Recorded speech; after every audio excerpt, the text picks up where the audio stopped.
오늘 우리에게 주시는 말씀은 요한일서 3장 13절에서부터 24절까지 말씀입니다. 형제들아, 세상이 너희를 미워하여도 이상히 여기지 말라. 우리는 형제를 사랑함으로 사망에서 옮겨 생명으로 들어간 줄을 알거니와 사랑하지 아니하는 자는 사망에 머물러 있느니라. 그 형제를 미워하는 자마다 살인하는 자니 살인하는 자마다 영생이 그 속에 거하지 아니하는 것을 너희가 아는 바라. 그가 우리를 위하여 목숨을 버리셨으니 우리가 이로써 사랑을 알고 우리도 형제들을 위하여 목숨을 버리는 것이 마땅하니라. 누가 이 세상의 재물을 가지고 형제의 궁핍함을 보고도 도와줄 마음을 닫으면 하나님의 사랑이 어찌 그 속에 거하겠느냐. 자녀들아, 우리가 말과 혀로만 사랑하지 말고 행함과 진실함으로 하자. 이로써 우리가 진리에 속한 줄을 알고 또 우리 마음을 주 앞에서 굳세게 하리니, 이는 우리 마음이 혹 우리를 책망할 일이 있어도 하나님은 우리 마음보다 크시고 모든 것을 아시기 때문이라. 사랑하는 자들아, 만일 우리 마음이 우리를 책망할 것이 없으면 하나님 앞에서 담대함을 얻고 무엇이든지 구하는 바를 그에게서 받나니, 이는 우리가 그의 계명을 지키고 그 앞에서 기뻐하시는 것을 행함이라. 그의 계명은 이것이니 곧 그 아들 예수 그리스도의 이름을 믿고 그가 우리에게 주신 계명대로 서로 사랑할 것이니라. 그의 계명을 지키는 자는 주 안에 거하고 주는 그의 안에 거하시나니, 우리에게 주신 성령으로 말미암아 그가 우리 안에 거하시는 주를 우리가 아느니라. 오늘 이 시간은 행함과 진실함으로 사랑하라 라는 제목을 가지고 하나님 말씀을 증거하도록 하도록 하겠습니다. 저 여러분이 함께 요한 1서의 말씀을 읽었는데, 요한 1서는 여러분들이 잘 아시는 사랑하시는 제자, 바로 사도 요한이 쓴 책이 바로 요한 1서라는 것입니다. 우리가 요한 1서를 보면서 특히 기억해야 되는 게, 요한은 믿음과 사랑에 대해서 강조했던 사도 중에 하나거든요. 그러다 보니까 하나님의 사랑, 그 사랑이 우리에게 입혀지는 것, 우리는 그것을 우리가 믿어야 될 것이고, 그분을 우리가 믿는다면 그 사랑으로 똘똘 뭉친 우리는 내 형제를 사랑하고 주님을 위해서 생명을 버리는 것이 마땅함을 가르쳐 줍니다. 그런 측면에서 요한 1서를 보게 되면, 요한 1서는 왜 쓰여지게 되어졌느냐? 영지주의자가 교회 안에 거짓 교사로 들어가는 거예요. 영지주의라고 하면은 다른 의미를 띠고 있는 것이 아니라 어떤 영적인 체험과 지식을 강조하는 사람들입니다. 사실 그렇게 얘기를 들으면 참 좋죠. 근데 문제가 있었어요. 어떤 문제가 있었냐면, 영적인 체험과 지식을 강조하는 데 반해서 삶이, 자신의 그 육체 자체는 썩은 것이기 때문에 죄악된 열매를 맺어도 무관하다라는 사람들이었다는 거죠. 그러다 보니까 굉장히 문제가 있었겠죠. 그런 문제를 갖고 교회 안에 들어와서 영적 체험을 강조하고 영적인 그런 지식을 강조하며 영은 선하고 육은 악하다라고 하는 이원론적인 그런 사고방식을 갖고 얘기를 했고, 그런 부분이 교회 안에 들어오다 보니까 제일 중요한 것, 여러분들이 영적으로 육적으로 교제할 분이 있으니 바로 우리 주 예수 그리스도인 줄 믿습니다. 그 주 예수 그리스도와의 관계를 모호하게 만드는 거예요. 영지주의자들의 가장 큰 잘못과 문제, 그들의 이단성은 다른 게 아니라, 예수님에 대해서 설명할 때 우리는 예수 이름을 믿고 의지하고 선포하죠. 그 예수 이름을 믿고 의지하고 나아가고, 우리는 그 예수 이름에 모든 능력이 있음을 믿습니다. 근데 영지주의자들은 예수님을 믿지 않았어요. 하나님의 아들이 예수라고 하는 사람에게 세례받을 때에 임하였다가 십자가에 달려 돌아가실 때 하나님의 아들의 영은 떠났다라고 하는 것으로 예수님이라고 하는 분과 인격적인 관계를 맺지 못하게 만들었다는 거예요. 이런 것이 교회 안에 침투해 들어오다 보니까 예수님과 함께 사귐이 있어야 될 주의 자녀들이, 백성들이 예수님과의 사귐은 없고 자꾸 이상한 영적 체험에 침투한다고 하며 말씀을 무시하고, 예수님의 그 말씀을 무시함과 동시에 어떤 일들이 일어났겠습니까? 재림에 대해서도 어떤 회의적인 사상이 아주 전방위적으로 나타나게 됐다는 거예요. 이런 부분이 문제가 되다 보니까 우리 예수님과 인격적인 그런 사귐과 만남이 있는 사람은 세 계명을 받는다는 것을 요한이 강조합니다. 그 세 계명은 다른 게 아니고 하나님을 뜨겁게 사랑하는 것이고, 그 하나님을 뜨겁게 사랑함과 동시에 내 주변에 하나님의 형제 자매로 묶어놓은 교회 안에 사람들을 사랑한다는 거예요. 당연한 것을 당연하지 않다고 여기며 이야기하는 영지주자들, 거짓 교사가 교회 안에 들어오게 되므로 교회 안에 분란이 일어났었던 것이고, 그 분란을 봉합하게 하기 위해서 그들에게 다시금 이 요한일서를 통해서 얘기하는 게, 너네들은 바로 예수 그리스도의 말씀을 통해 빛비침을 얻었느냐? 그 빛비침이 너희들에게 나타나게 된다면 죄인됨을 깨닫게 되어지고, 우리가 빛과 사귐이 있는 그런 삶을 통해서 십자가 밑에 나가게 되어지고, 십자가 밑에서 우리가 긍휼을 구하는 것을 통해, 우린 죄인이기에 그가 우리를 씻기시고 회복시켜야 살지 않습니까? 그래서 거기서 긍휼을 구하다가 얻는 게 무엇이에요? 바로 구원이고, 구원받은 자에게 나타나는 세 계명은 딱 두 가지, 하나님 사랑과 이웃 사랑이라는 거예요. 그런 부분 속에서 함께 사랑하며 나가야 되는데, 형제도 사랑하지 못하고 분란이 나는 그들을 보면서 형제를 사랑하는 것이 마땅하다, 바로 예수가 바로 너의 삶의 중심이 되었는가를 살펴봐라. 이 세상에 있는 정욕이 무엇이 있는가 하고 이 사도 요한이 얘기하는데, 그게 무엇이에요?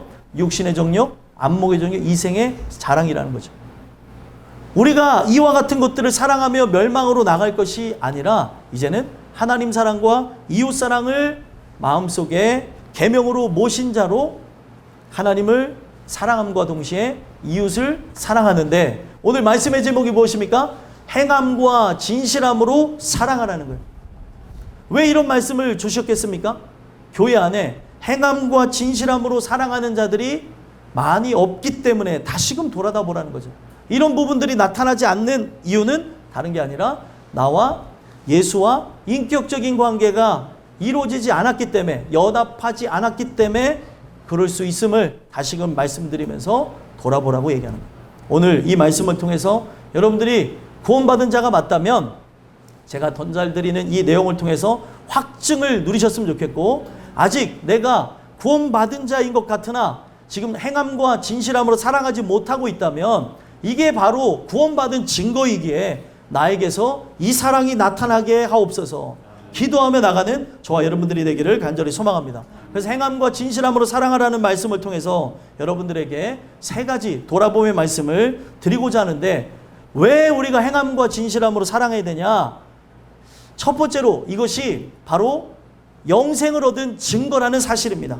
그래서 13절에서부터 16절까지 내용을 보면, 우리가 구원받은 자라고 한다면 형제를 사랑하는 것이 필연적인 것, 하나님의 이끄심을 통해서 자연적인 역사임을 증명해 주고 있습니다. 그러니까 내가 하나님 주시는 은혜에 의해서 구원함을 받았다고 한다면 내 형제를 사랑하는 것은 당연한 거예요? 당연한 게 아니에요. 당연한 거라는 거예요. 지금 이 얘기가 왜 중요하냐면, 교회 바깥에 있는 사람들, 그리고 세상 사람들, 원수를 얘기하는 것이 아니라 교회 안에 있는 사람을 사랑하는 게 당연한 거라는 거예요. 근데 그때 당시에 그런 부분들이 잘 지켜지지 않았고, 교회가 진짜 예수님을 닮고 예수님의 사랑, 그 은혜로 거듭나지 못하다 보니까 교회가 막 당이 생기고 분란이 나는 그런 모습들이 있잖아요. 이 모든 것은 우연적인 일이 아니라 그들의 중심, 신앙이 온전하지 않다는 것에 대한 결과라는 거예요. 그렇기 때문에 우리가 구원받은 자가 맞다면 나타나는 영생을 얻은 증거는 무엇이냐? 13절에 보니까 한번 읽어볼까요? 읽어보겠습니다. 시작. 형제들아, 세상이 너희를 미워하여도 이상히 여기지 말라. 아멘. 자, 우리가 영생을 얻은 증거가 확실하다면 나타나는 게 뭐예요? 여러분들이 미움을 받으셔야 돼요. 아멘 하기 힘들죠? 예. 미움을 받아야 진짜라니까요. 예. 미움을 받아야 진짜라는 게 무엇이냐면, 예수님이 미움을 받으셨습니까? 안 받으셨습니까? 받으셨죠. 우리가 미움을 받는 이유는 딱 한 가지예요. 세상이 예수님을 미워함은 바로 이 세상이 사단의 권세 아래 굴복되어졌기 때문에 그런 거고, 그런 우리들을, 또 이런 세상을 구원하기 위해서 하나님이 독생자를 보내신 거죠. 세상을 이처럼 사랑해서 보내신 거죠. 그래서 그 사랑을 아는 자들은 감격하고 변화하겠지만, 그러지 못한 자들은 나타나는 현상이 뭐예요? 바로 예수님을 전적으로 미워한다는 거예요. 근데 그 예수님을 전적으로 미워하는 악의 세력 사탄이 예수님을 미워하다 보니까 예수의 영을 받은 여러분들을 미워하는 것은 당연한 사실이라는 거예요. 나를 미워하면 누굴 미워하며? 그러면 예수님을 미워함이라는 거예요. 그러니까 여러분들이 인생을 살아가면서 예수 믿는 것 때문에, 내가 신앙을 고수하는 것 때문에 미움을 받는다고 하는 것은 하늘에서 상이 큰 것을 확인하셨으면 좋겠습니다. 이거는 구원받은 증거인 거예요. 근데 내가 예수 믿는데 조용히 숨어서 믿는 것처럼 믿고 어디 가서도 예수 믿는 티도 내지 않고 뭐 그런 사람이 없을 거라고 얘기하는 거예요. 찔리는 사람은 오늘부터 하시면 됩니다. 전혀 그런 사람이 저는 없을 거라고 생각하고 얘기합니다. 회사에 가서 혹시라도 내가 예수 믿는 거 티날까 봐 눈 뜨고 기도하시는 분들, 그런 사람들은 없겠죠? 예, 막 그런 분들이 뭐 아이들도 있을 수도 있고 어른들도 있을 수 있다는 거예요. 막 기도하는 게 당연한 건데 기도를 못 해요. 막 그리스도인인 게 부끄럽습니까? 절대 부끄러우면 안 돼요. 아멘이십니까? 여러분들이 예수를 부끄러워하면 예수님이 여러분들을 모른다 할 것이라고 얘기하고 있습니다. 내가 예수님을 영원한 친구, 나의 사랑, 그리고 나의 어떻게 보면 피앙세처럼 이렇게 여겨야 되는데 그런 부분이 없다고 하면은 우리가 어떻게 그리스도 예수의 사람이라고 하냐는 거예요. 예수 믿는데 조용히 믿는다면, 이게 뭐 어떤 사람이 그러더라고요. 저는요 아이 성향인데요. 이상한 소리 하지 마세요. 우리는 MBTI를 믿고 살아가는 사람이 아니라 우리는 예수 믿고 살아가는 사람입니다. 성경은 뭐라고 얘기하고 있어요? 증인돼야 된대요. 저는요 내성적인데요. 아니에요. 구원받으면 이런 성향을 안 갖는다는 게 아니라 가질지라도 내가 증거를 얻었기 때문에 증인이 되어집니다. 저는요 굉장히 내성적이었어요. 아무도 안 믿으시잖아요. 엄청 내성적이어서 방문도 잠궈서 나오지 않았었어요. 그리고 저희 부모님이 밥을 먹게 하고 저를 나오게 하려고 하기 위해서 특단의 조치가 뭐였냐? 유선아 1,000원 줄게. 그럼 나왔어요. 돈을 사랑했나 봐요, 어렸을 때. 그래서 1,000원 준다 그러면 나오고, 삐져도 안 나오고, 기분 나빠도 안 나오고, 그냥 방에 붙어서 뭐 막 조그만 인형 갖고 막 놀고 그랬는데, 제가 성령을 받게 되어지니까 어떤 일들이 일어나냐면, 그런 성향을 안 갖고 있는 게 아니에요. 저기 혼자 있는 것도 좋아하긴 하는데 내가 예수를 만나서 구원받은 사실이 너무나 기쁘니까 막 사람들 앞에 가서 복음을 증거하더라니까요. 잘해서가 아니라 정말 그의 영혼들이 불쌍한 거예요. 그러면 오늘 우리가 구원받은 자라고 한다면 우리가 내향적이든 외향적이든 중요한 게 아니라 복음을 증거하는 증인이 된다는 사실이에요. 근데 입술을 열지 않고 숨는다. 이게 진짜 구원받은 사람이 맞는가? 스스로에게 반문을 해보셔야 되는 거고, 우리가 복음을 증거하고 하나님을 사랑하는 뜨거운 행인, 예배와 또 기도와 찬양을 통해서 하나님을 사랑하는 이런 모든 모습을 싫어하는 세상 사람들이, 아직 구원받지 않은 세상의 영을 갖고 있는 그런 자들이 미워하게 된다는 거예요. 미워하는 걸 두려워하지 마십시오. 미워하는 것은 여러분들이 구원받은 증거 중에 하나입니다. 그래서 감리교 창시자 존 웨슬리 목사님, 제가 늘 얘기하죠. 그분이 말을 타고 전도를 했어요. 말을 타고 전도하는데 오늘 내가 전도하는 중에 돌이 안 날아오면 혹시 내가 뭐 잘못한 게 있는 건 아닌가 하면서 돌아봄이 있었다는 거죠. 돌 맞는 거, 비난받는 거 두려워하지 마시고, 바로 이것이 하나님의 사랑받은 증거라는 것을 꼭 기억하셨으면 좋겠습니다. 왜 우리가 이렇게까지 살아가야 되냐? 바로 우리는 영생을 얻었기 때문에, 증거를 얻었기 때문에 증인의 삶으로 살아가야 된다는 거예요. 그래서 14절에 보게 되면은 우리가 형제를 사랑함이 사망에서 생명으로 옮긴 증거다라고 얘기합니다. 14절 읽어보겠습니다. 시작. 우리는 형제를 사랑함으로 사망에서 옮겨 생명으로 들어간 줄을 알거니와 사랑하지 아니하는 자는 사망에 머물러 있느니라. 아멘. 아까 미워하는 것도 영생을 받은 증거예요. 또 우리가 형제를 사랑하는 것도 뭐를 얻은 증거예요? 영생을 얻은 증거라는 거예요. 형제를 사랑하는 게 당연한 것 같지만 이 당연한 것을 안 하고 막 교회에서 으르렁거리고 싸우시는 분들이 있다니까요. 우리 교회는 없는 줄 알겠지만 아무튼 싸우면 안 되는 겁니다. 교회 안에서 서로 막 물어뜯고 하는 이런 부분들 이해하지 못하고 용인하지 못하고 품지 못하는 것 다른 게 아니에요.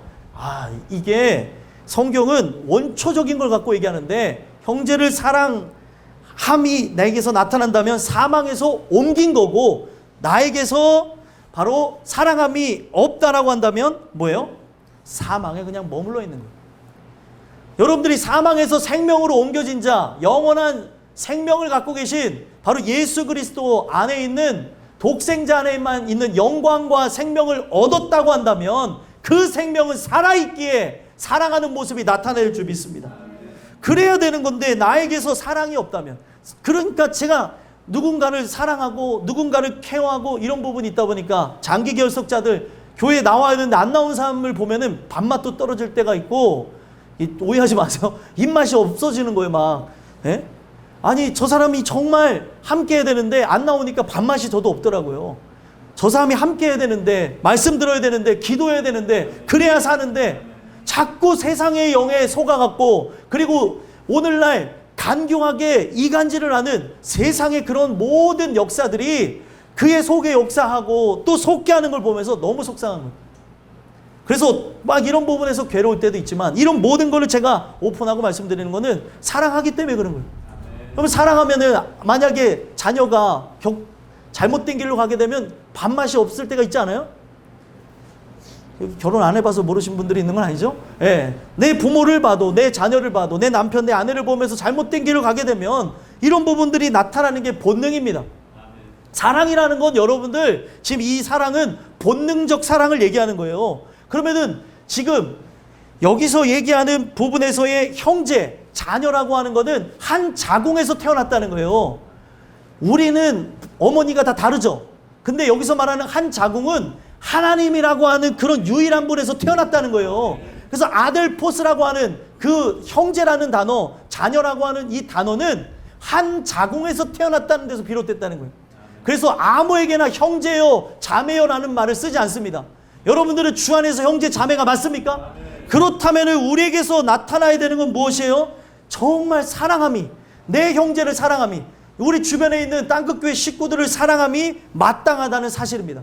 이 사랑이 없다면 나는 아직도 사망 가운데 있다는 걸 기억하시라는. 그리고 이 사랑이 없는 것이 더욱더 되어져서 아직도 이 교회 안에 미움이 있다. 아주 이 부분을 못을 박으면서 얘기합니다. 날카롭게. 15절 한번 읽어볼까요? 읽어보겠습니다. 시작. 그 형제를 미워하는 자마다 살인하는 자니 살인하는 자마다 영생이 그 속에 거하지 아니하는 것을 너희가 아는 바라. 아멘. 형제를 미워한다. 지금 여기 안에는 함께 은혜를 통해서 완전한 주의 형제로 거듭난 사람이 있는가 하면 형제가 되고자 또 자매가 되고자 이 안에 들어온 사람이 있습니다. 그러면 아직 형제 자매가 되지 않은 사람들이라고 하면 미숙할 수도 있고, 그리고 옛된 그런 죄악된 것들을 사랑할 수도 있고, 이런 부분들이 있다는 거예요. 뭐 그런 부분이 또 그들의 기질이 또 어떤 성품이 교회 안에서 찌르는 가시처럼 역사하게 되어질 때 우리가 해야 되는 게 무엇이냐? 사랑해야 되는 거예요. 품어줘야 되는 거죠. 감싸줘야 되는 거예요. 근데 더 얘기 안 하겠습니다. 만약에 이런 불만이 우리에게서 있다고 한다면 이거는 정말 안타까운 게 그 사람이 문제가 아니라 내가 문제라는 걸 보여주는 거예요. 내게서 사랑이 나타나야 영생에 근거되어진, 여러분들 영생에 근거되니까 영원하다는 거잖아요. 영원한 사랑의 기인하니 또 참고 또 참고 또 기다려주는 거예요. 그래서 70번씩 7번이라도 잘못했다고 하면 용서해 주는 거죠. 근데 막 사람들은 어떻게 해요? 이렇게 용서해야 되는 게 당연한데 내 두 눈에 흙이 들어가도 용서 못해 막 이런 사람들 있잖아요. 이런 분 이러면 안 되는 거예요. 우리는 똑같은 죄를 해도 아니 너 어떻게 또 이렇게 반복하니? 엄마가 잘못했어요. 아빠 잘못했어요. 여보 미안해. 누가 미안해? 그러면 알았습니다. 주의 사랑으로 당신을 용서하겠습니다. 그래야 되는 게 맞는 거라는 거예요. 근데 우리는 어떻게 해요? 용서한다고 또 말하고 또 뒤끝이죠. 또 그러네 또 그래. 이런 것도 다 사라져야 됩니다. 제가 이런 부분을 다 말씀드리는 거는 주의 은혜가 우리에게 충만히 오게 되면 이 모든 부분을 다 이해하고 용인하고 품고 사랑할 줄 믿습니다. 그래야 되는 건데 미워하고 살인한다. 그러면 영생이 그 속에 거하지 않는다는 것. 얼마나 무서워요. 내가 누군가를 사랑하지 않는 것을 뛰어넘어서 미워하고 있다면 살인한 것이고, 제일 중요한 건 뭐예요? 내 안에 영생이 없다는 걸 얘기하고 있어요. 여러분들 영생이 있습니까? 영생이라고 하는 증거를 여러분들이 얻었다면 예수를 믿는 자마다 멸망치 않고 영생을 얻으려 하심이라. 같은 같은 사람이 쓰다 보니까 같은 말이 나오는 거죠. 여러분들이 영생을 얻은 자가 맞다면 여러분들에게서 미워함은 사라져야 될 줄 믿습니다. 그리고 우리가 그 사람이 이해가 되지 않는데도 사랑해야 되는 이유는 딱 한 가지요. 16절 읽어보겠습니다. 읽겠습니다. 시작. 그가 우리를 위하여 목숨을 버리셨으니 우리가 이로써 사랑을 알고 우리도 형제들을 위하여 목숨을 버리는 것이 마땅하니라. 아멘. 우리를 위하여, 정확하게는 나를 위하여서 목숨을 버린 증거를 여러분들이 체험했다면, 아멘이십니까? 목숨을 버리신 것을 여러분들이 체험했다면 우리는 그 사랑을 알게 되어지고 형제들을 위해서 목숨을 버리는 게 마땅한 줄 믿습니다. 그러니까 이해해야 되는 거예요. 아, 저 사람이 예수를 만나지 않아서 교회 안에 있지만 아직은 거짓의 아비 사단을 닮아서 그렇다. 하지만 잠정적 자녀이기 때문에 하나님께서 그를 변화시키고자 이 자리로 불렀기 때문에 또다시 복음을 증거하고 품어주고 사랑으로 나가다 보면 신기한 거는요, 사랑이 얼마나 위대하냐면 짐승과 같은 자가 사람으로 변화되어진다는 거예요. 여러분들, 이 사랑이 얼마나 대단하냐면 예전에 지존파라고 했던 그 대한민국에서 마지막 사형을 당한 사람이 있어요. 지존파의 두목이 마지막 사형을 받은 사람입니다. 그 사람이 구원받고 죽었어요. 근데 그 사람이 구원받은 이유가 뭐냐면 어떤 한 목사님이 계속 편지를 적어서 보냈대요. 여러분들이 지금 누군가를 만나는데 만나지 못하고 또 전화를 할 수 없고 그리고 문자를 할 수 없는 단절되어진 상황이라면 편지를 보내세요. 근데 주소도 모르는데요. 잠복 근무를 해야 되나? 아무튼 아무튼 우리가 사람을 만나는 데서 그렇게 해야 된다는 거죠. 근데 편지를 보냈대요. 자꾸 면회를 하는데 거부라고 하니까 편지를 보내서 그 사람이 이걸 받아보게 되어지는데 그 편지 속에 하나님의 놀라운 사랑이 깃들어져 있는 것을 지존파 두목이 그것을 보고 또 믿고 깨달아지면서 짐승에서 사람이 되었어요. 자기가 고백한 거예요. 자기는 짐승으로 이렇게 살았었는데 자기가 짧은 순간이지만 사람으로 살게 해주심을 감사합니다. 여러분들 눈을 보세요. 그들의 그런 잔혹 무도한 이런 행위들을 보면 저런 사람이 바뀔 수 있을까? 저 사람은 뇌가 완전히 망가진 거 아닌가? 전두엽에 고장난 거 아닌가? 공감을 못하네. 이러네 저러네. 오늘날 많은 사람들이 공감 능력이 상실한 시대에 살아가는데 하나님 말씀이 그 말씀을 부여됨, 그 사랑에 근거한 그 말씀을 부여잡고 기도하면 전두엽이 살아날 줄 믿습니다. 서로 공감을 하고 사랑하고 포용할 수 있는 일들이 일어난다는 거죠. 그래서 여러분들 제일 중요한 게 뭐예요? 나를 위해서 목숨을 버리신 증거를 얻어야 되는 거예요. 십자가 사건의 실제를 경험하게 되어질 때 내가 누군가를 위해서 나 같은 존재가 목숨을 버릴 수 있습니다. 나 같은 사람이. 얼마나 그런 순간을 위해서 꿈꾸며 살아가 본 적 없으세요? 이제 오늘부터 꿈꾸며 살아갔으면 좋겠어요. 내 생명을 저버리는 것으로 나는 구원의 문제가 해결됐으니 내 생명을 던지는 것으로 누군가를 살게 하고 소망을 얻게 없어서. 제가 옛날에 봤던 책 중에 작은 예수라고 하는 책자를 본 적이 있어요. 거기 이제 아이들이 볼 수 있는 그런 하나의 책자인데 거기서 어떤 사람이 교통사고를 당할 때 아이를 구하고 이제 죽음을 달리했다는 그런 부분을 봅니다. 근데도 가족들이 장례를 치는데 슬퍼하지 않고 오히려 기뻐했대요. 왜 그런가 하고 봤더니 이 사람은 구원을 받았기 때문에, 구원받은 자가 죽어야 될 사람을 살렸기 때문에 감사합니다 라는 그 얘기를 들으면서 아이뿐만 아니라 아이 부모까지 예수를 믿었다는 얘기를 들었어요. 우리는 그런 준비를 하고 살아야 돼요. 나의 생명을 저버리는 것으로 누군가를 살리는, 바로 그런 일들을 해야 되는데 문제가 터지면 제일 먼저 도망갈 생각하고 어딜 피난 가려고 그러고 어딜 숨으려고 그러고, 이거 뭔가 문제가 있다는 거죠. 오늘 우리가 준비되어져 있다면 나의 목숨을 버리는 것으로 이 부분을 가지고 누군가를 살릴 수 있으며 이런 고백이 나올 줄 믿습니다. 목숨을 버리는 것이 마땅합니다. 영생을 얻은 자에게는 이런 부분이 나타나야 되는 거예요. 이런 부분이 바로 여러분들의 삶 속에 자연스럽게 필연적으로 마땅합니다 라고 나타나는 걸 통해서 영생을 얻은 증거가 풍성한 자로서 여러분들 구원받은 그런 확신과 확증을 갖고 감사함으로 사셨으면 좋겠습니다. 이것이 바로 첫 번째 여러분들에게 드린 권면의 말씀이고요. 두 번째는 행함과 진실함으로 사랑하라는 말씀을 통해 우리에게서 돌아보게 하시는 게 무엇이냐면 실체적 사랑인가 돌아보라는 거예요. 말과 혀로만 사랑하면 안 되죠. 진짜 사랑이어야 되는데 나는 사랑한다고 하지만 저는 표현 방식이 서투른데요. 이것도 핑계입니다, 여러분들. 왜 그러냐? 사랑한다면 변하게 되어져 있어요. 사랑은요, 어디에 담을 수 있는 어떤 형체가 있는 것이 아니죠. 그 상황에 따라 또 환경에 따라 변합니다. 그래서 이 사랑이 가득 차게 되어지면 사람이라고 하는 존재는 변하게 되는 거죠. 그래서 중요한 거는 여러분들이 살아가면서 결핍되어진 사랑을 받고 자라날 수도 있고 지금도 결핍되어진 사랑을 갖고 살아갈 수도 있어요. 그러나 우리가 하나님의 완전한 사랑을 받았다면 결핍이 있을 수 있냐는 거예요. 없습니다. 표현은 서투를지라도 여러분들이 진심을 전하시라는 거예요. 그 사랑을 전하면 사람은 변합니다. 근데 이 사랑이 인간적 사랑도 아니라 아가페적 사랑이라고 한다면 그는 그 사랑에 감격하여 예수께로 나오는 일들이 있을 것이고 예수께 항복함으로 바로 구속함을 받고 바로 나란 존재는 간 것 없고 구속한 주만 보이도다. 바로 이런 고백이 그들에게 나오게 될 줄 믿습니다. 그래서 제일 중요한 게 뭐예요? 실체적 사랑이 있는가를 돌아봐야 되는 거죠. 그래서 17절에 뭐라고 하는가 한번 읽어볼까요? 읽어보겠습니다. 시작. 누가 이 세상에 재물을 가지고 형제의 궁핍함을 보가도 도와줄 마음을 닫으면 하나님의 사랑이 어찌 그 속에 거하겠느냐. 아멘. 자, 세상에 재물을 갖고 있어요.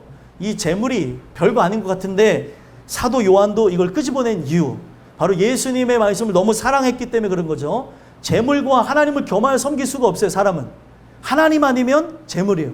근데 이 재물을 가지고 있다고 하는 어떤 익명의 사람 자체가 하나님도 사랑한다고 하는 거죠. 근데 이 재물을 가지고 주변에 내 형제, 다른 존재가 아니라 내 형제, 교회 안에 바로 예수의 피로 엮여진 그들이 죽어가고 있는데, 궁핍하에서 죽어가고 있는데 만약에 그 궁핍함을 보고도 도와줄 마음이 없다면 하나님 사랑이 있다는 거예요, 없다는 거예요? 없다는 거죠.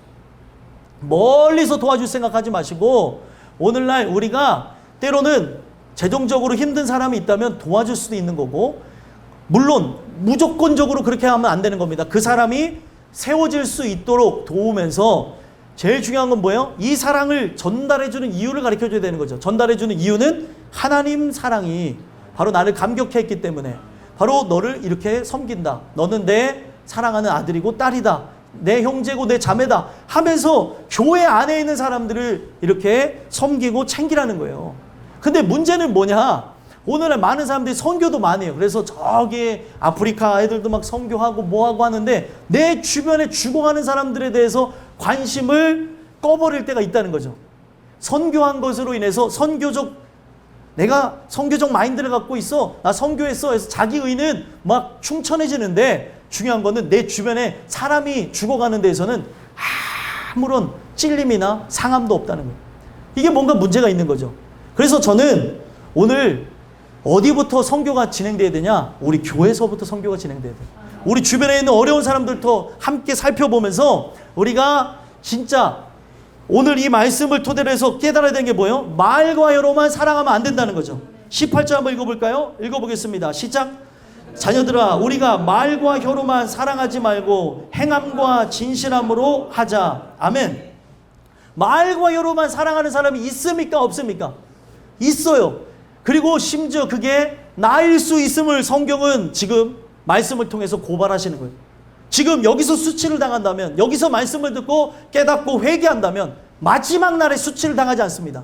하지만 내가 그래도 채통이 있지, 내가 그래도 신앙생활, 나 목사인데 이러면서 말씀 뒤에 숨어져 있다면 여러분들 나중에 부끄러움을 당하는 일, 저 영벌에 들어가는 일들이 있을 수 있습니다. 그래서 사랑이라고 하는 거는 형체가 없는 듯 하지만 사랑은 실체에 기인해서 진짜 나타나야 사랑이라고 얘기하는 거예요. 근데 누가 사랑을 못 느낀다고 한다면 내 사랑이 그에게 전달됨에 있어서 부족한가 기도하고 더욱더 이 사랑이 증거되기를 간구하면서 나간다면, 희한한 거는요, 이 사랑을 깨달을 때 부모가 자녀를 사랑함이 당연한 것이지만 하나님 사랑으로 사랑하는 것을 자녀가 깨달을 때 자녀가 회복되고 변화합니다. 또 자녀가 부모를 위해서 기도하게 되어질 때 그 부모가 불안정한 상태도 놓여질 수 있지 않습니까? 정말 하나님 사랑으로 해서 기도하고 나가게 될 때 부모도 변하고 우리 주변에 있는 사람들이 변하는 일들이 일어날 줄 믿습니다. 그래서 죽어가는 이들을 위해서 실체적인 사랑을 증거하라는 거예요. 재물에만 빠져서 그 재물을 사랑하고 그 재물과 함께 영원토록 살아가려고 하는 것이 아니라 하나님을 진짜 사랑한다면 그 예배를 사모하고 그 예배를 통해서 회복됨이 당연히 있어야 되는 거고, 이런 역사를 통해서 어떤 일들이 일어나야 될까요? 그들에게 진짜 찾아가는 사랑이 나타나야 되는 거예요. 사랑의 기본은 뭐라 그랬어요? 만나는 거. 만나는 거라 그랬죠. 그래서 우리도 하나님을 만나는 걸 기본으로 하고 있고, 그 하나님을 만남으로 죽어가는 영혼들을 만나야 되는 거예요. 근데 다 돈의 노예가 되어져서, 그리고 명예의 노예가 되어져서, 탐욕의 노예가 되어져서 만나야 될 사람을 만나지 않고 증거를 그들에게 나눠주지 않는다? 증인의 삶을 포기한 거죠. 그래서 말과 혀로만 사랑하지 말래요. 자, 말이라고 하는 건 뭐를 근간해서 나오죠? 성경을 보니까 영을 근간으로 해서 나옵니다.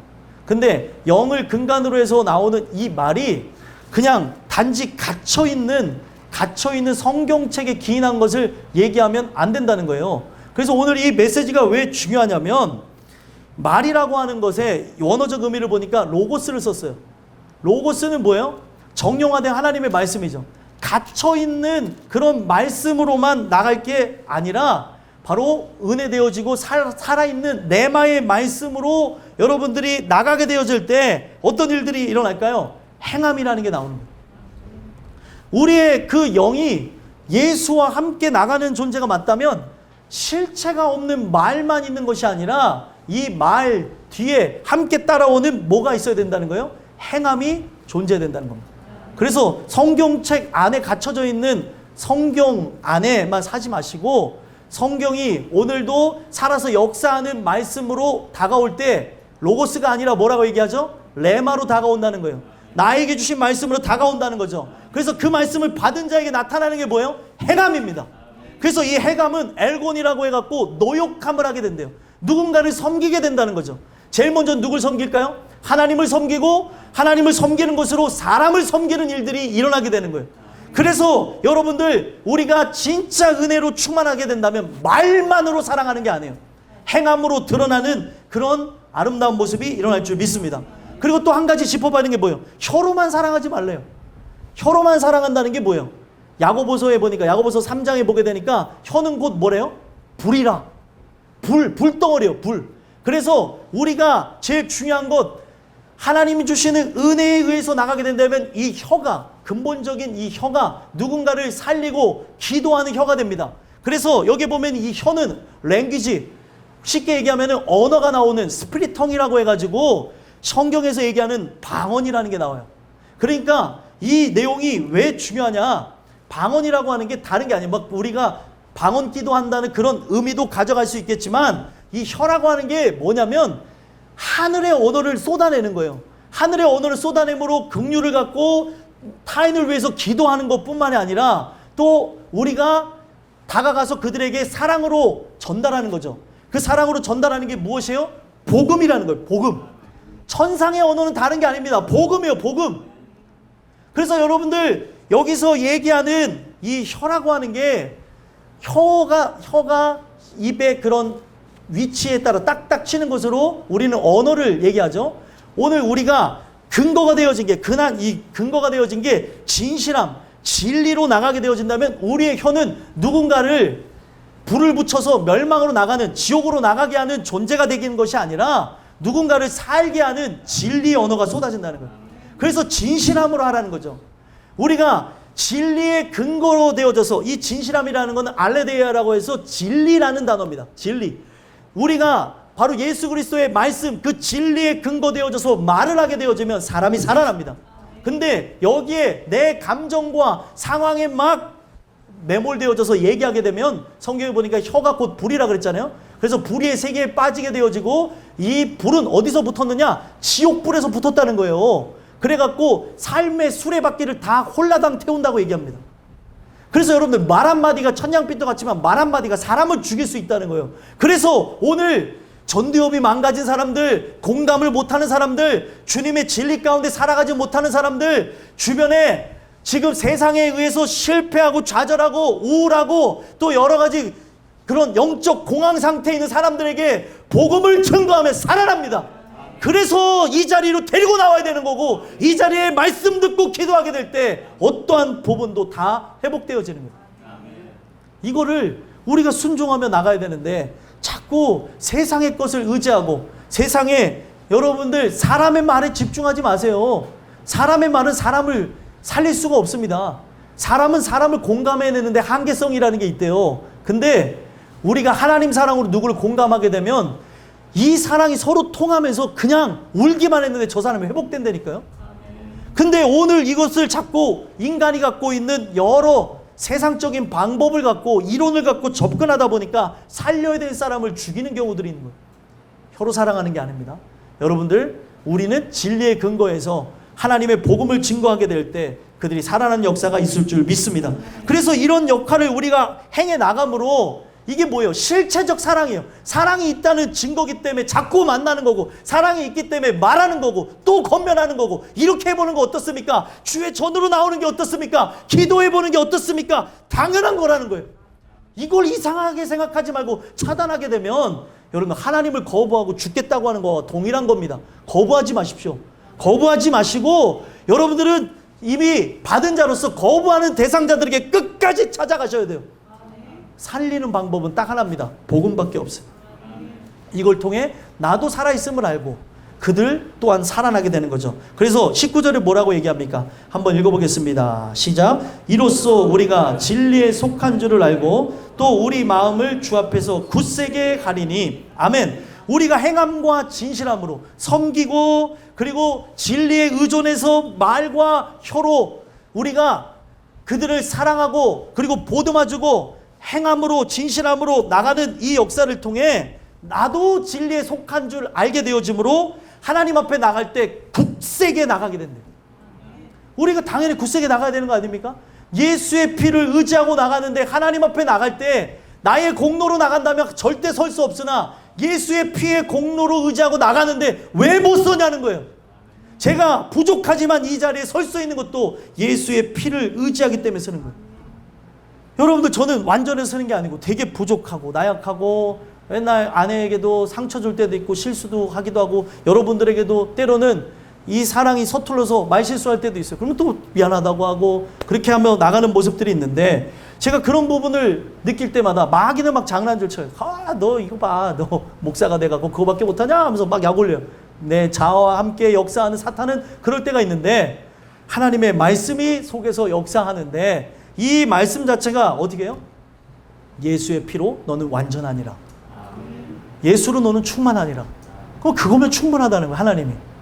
아멘. 제가 부족하지만 당신의 그 놀라운 의를 의지하고 오늘도 단 위에 서겠습니다. 또 서는 거예요. 복잡한 중에도, 때론 슬픈 중에도, 괴로운 중에도, 눈물 중에도 서는 거죠. 그러면서 말씀을 전하면서 또 힘을 얻고, 아까 1부에는 다 죽어갔었어요. 또 2부에는 또 살아나고, 말씀을 또 전하면서 저도 힘을 얻고, 또 그런 부분들이 저도 있는 사람이고 여러분들도 있는 사람이라는 거예요. 그래서 우리가 이 말씀을 들어야 우리는 또다시 새 힘을 얻으면서 어떻게 되어져요?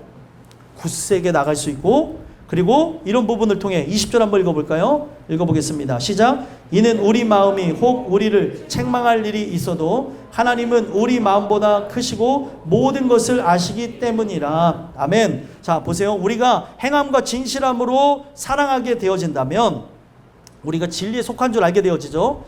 근데 만약에 내가 행함과 진실함으로 살지 않게 되어진다면 하나님은 여러분들에게 양심이라는 걸 줬어요. 말씀을 듣고 있는 사람이라고 한다면 죽었던 양심이 살아납니다. 말씀을 안 듣는 사람은 이미 양심 자체가 죽어 있는 경우가 많습니다. 양심이라고 하는 게 어떻게 보면은 율법이 없는 상태에서도 그에게 얘기하는 또 다른 율법이라고 성경은 얘기해요. 근데 세상에 많은 사람들을 보면 죽은 양심을 갖고 살아가는 사람들이 많죠. 근데 말씀을 듣는 중에 어떤 일들이 일어나요? 죽은 양심이 살아나요. 그럼 죽은 양심이 살아나면 어떤 일이 일어나냐? 죽은 행실 또한 살아나게 된다는 거예요. 그래서 양심이 있으니까 우리가 누군가를 사랑할 때 말과 혀로만 사랑하는 거는 누가 알아요? 내가 알아요, 여러분들. 말씀을 통해서 내가 말과 혀로만 사랑했구나. 내가 언니를 사랑하는 데 있어서, 누구를 사랑하는 데 있어서 내가 말과 혀로만 사랑했구나. 사랑한다고 하는데 한 번도 연락한 적이 없고 사랑한다고 하는데 복음을 증거한 적도 없고 사랑한다고 하는데 만난 적도 없다면 이건 뭔가 이상한 거예요. 착각하고 살아가는 거죠. 그래서 오늘 이 말씀을 통해서 내가 죽은 양심을 갖고 있었던 자라 한다 할지라도 말씀을 들어보니까 아, 내가 이 양심이 죽어진 상태로 살았구나. 또 양심은 있었지만 죽은 행실을 갖고 살았구나 라고 하면서 나에게 책망할 일이 있다는 걸 알게 되는 거죠. 근데 이 책망할 일이 내게 있다고 한다면 내가 그걸 보면서 괴로워하는데 하나님은 절대적 기준을 갖고 나를 보시니 모든 걸 아시기 때문에 나도 내 양심에 찔려서 그러는데 하나님 모든 걸 다 아시기 때문에 우리는 그 하나님의 마음을 아는 자로 어떻게 된다는 거예요? 행함과 진실함으로 사랑해야 된다는 거예요. 하나님이 그 모든 걸 알고 계시기에 나만 아는 걸로 그치는 것이 아니라 하나님께서는 이런 모든 부분에서 행함과 진실함으로 우리가 나아가는 것으로 굳세게 살아가기를 원하신다는 거죠.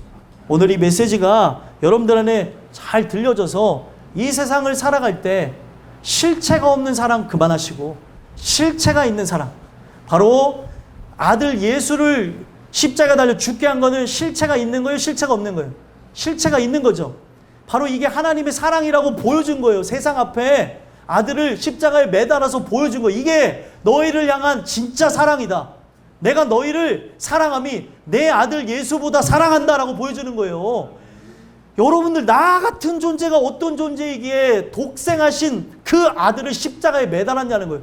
나 같은 존재를 그렇게 천하보다 귀하게 여긴다는 거예요. 이 사랑을 깨닫게 되어지면 우리는 어떻게 될까요? 이 사랑을 깨닫게 되어진 자는 바로 실체의 근거에서 너무나 십자가가 내 마음속에 세워져 있는데 내 마음속에 세워져 있는 것을 경험한 자는 어떻게 되어질까요? 이 사랑을 세상 앞에 증거하고 살아가는 거예요. 늘 나는 예수만 바라보며 살아가는 거죠. 십자가 달리신 예수, 믿음의 주요 온전케 하시는 예수를 바라봄으로 또다시 그들을 위해서 죽을 힘과 동력을 얻게 되어지는 거예요. 우리가 죽어져야 30배, 60배, 100배 결실이 맺어집니다. 하늘의 미랄의 시초는 예수님이죠. 예수님이 죽어서 온 인류가 구원을 얻었듯이 그 생명을 받은 우리가 죽어질 때 누군가 살아나는 거예요. 아내가 죽어질 때 남편이 살고, 남편이 죽어질 때 또 아내가 살게 되어지고, 부부가 죽어질 때 자녀가 살게 되어지고, 또 자녀가 죽어질 때 또 부모가 살게 되어지는 이런 일들이 가정에서부터 일어나는 거고, 또 이런 일들이 세상 앞으로 흘러나가는 일들이 있을 줄 믿습니다. 이런 은혜가 여러분들에게 충만했으면 좋겠어요. 이것이 바로 두 번째 부분, 실체적 사랑이 있는가라는 말씀이었고요. 마지막 세 번째로는 행함과 진실함으로 사랑해야 되는 이유는 무엇이냐? 우리가 미래의 복된 결과를 맞이하게 된다는 거예요. 자, 복된 결과가 무엇일까요? 복된 결과는 바로 믿음의 결국은 영혼 구원을 받습니다. 구원의 완성을 향해 가야죠. 구원의 완성은 뭐예요? 그 나라 들어가는 거예요, 여러분들.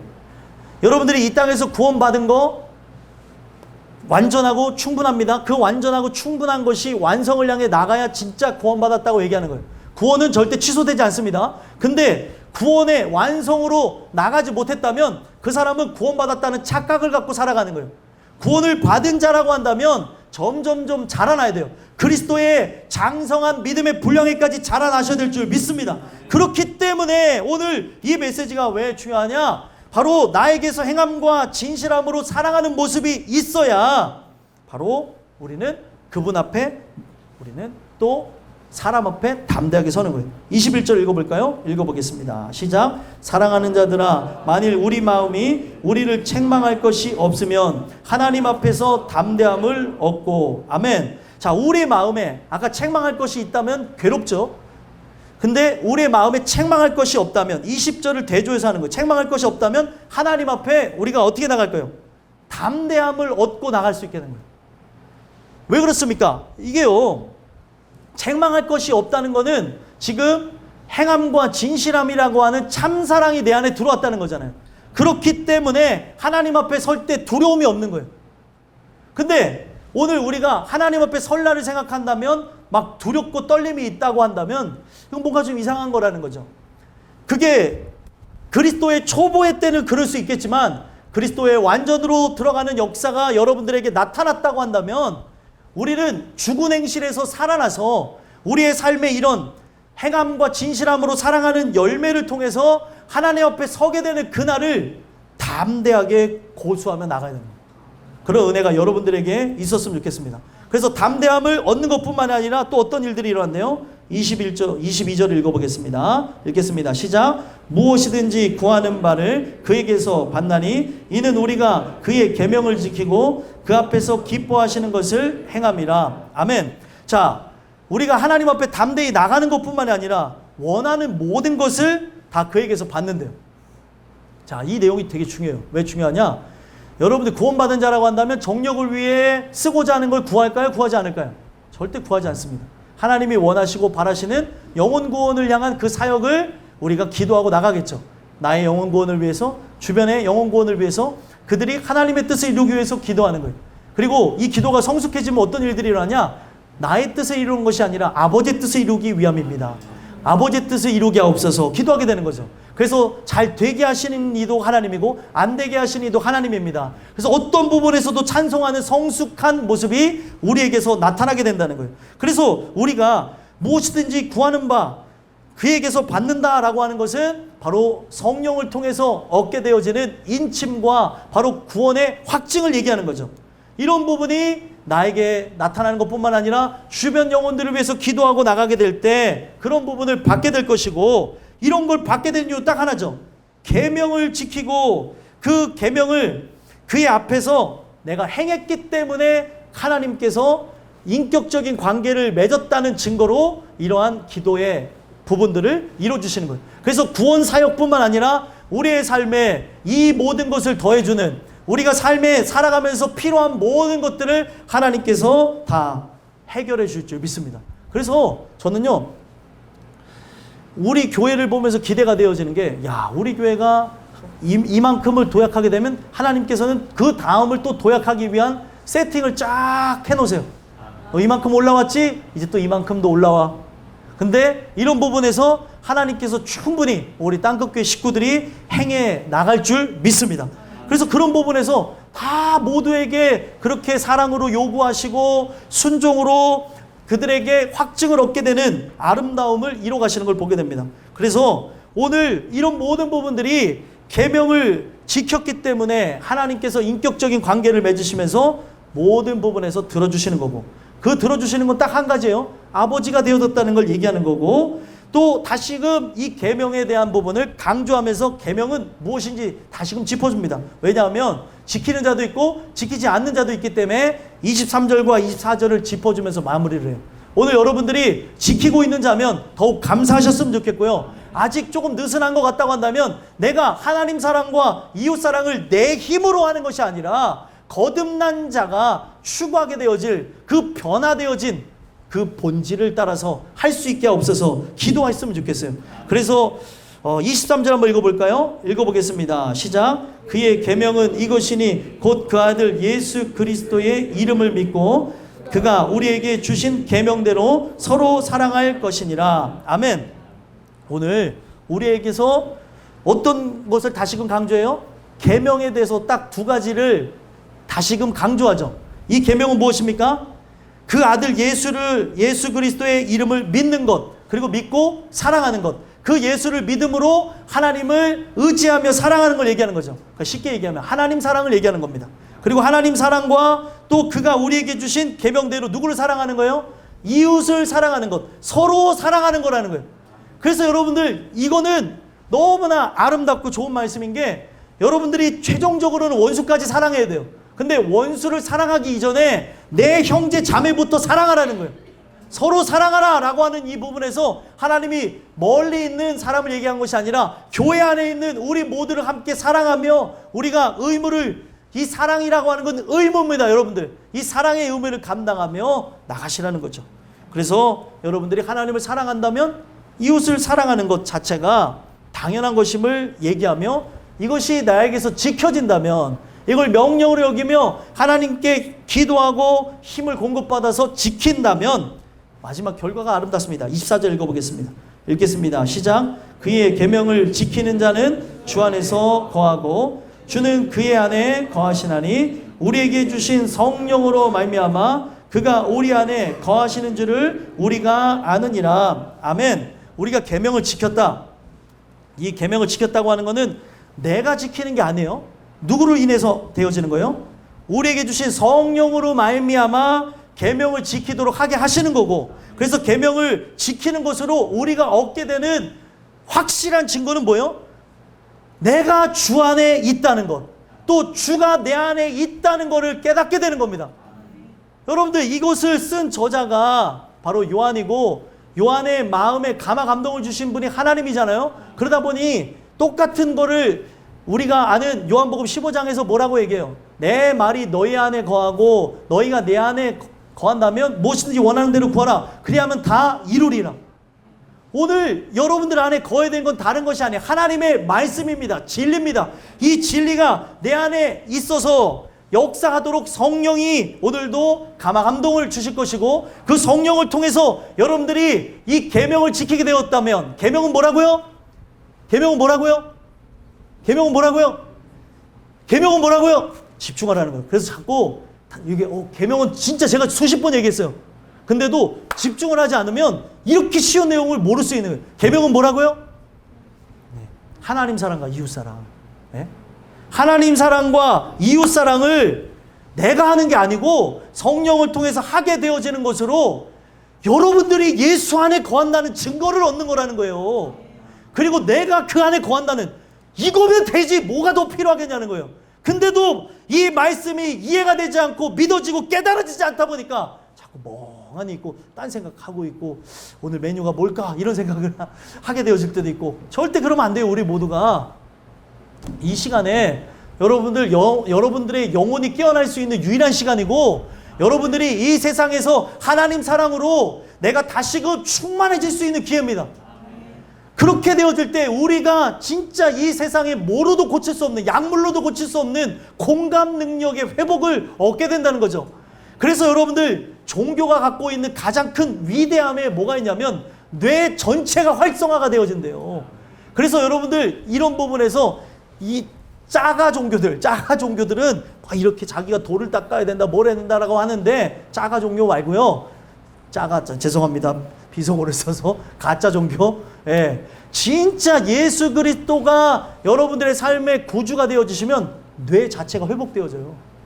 믿으십니까? 그래서 오늘 살아가면서 많은 풍부한 사랑의 그 경험을 갖고 사람들을 보듬어주고 품어주고, 그리고 그들과 함께 영원한 천국을 바라볼 수 있는 일들이 일어나는 거예요. 오늘 이런 역사가 여러분들에게 일어났으면 좋겠고, 여러분들이 이렇게 사랑의 전령, 사랑의 대사로 나가는, 바로 행함과 진실함으로 사랑하기 위해서 누군가를 만나며 나가는 일들을 통해서 많은 영혼들이 구원을 받게 되어지는 귀한 일들이 여러분들 통해서 있게 되기를 간절히 소망합니다. 기도하겠습니다.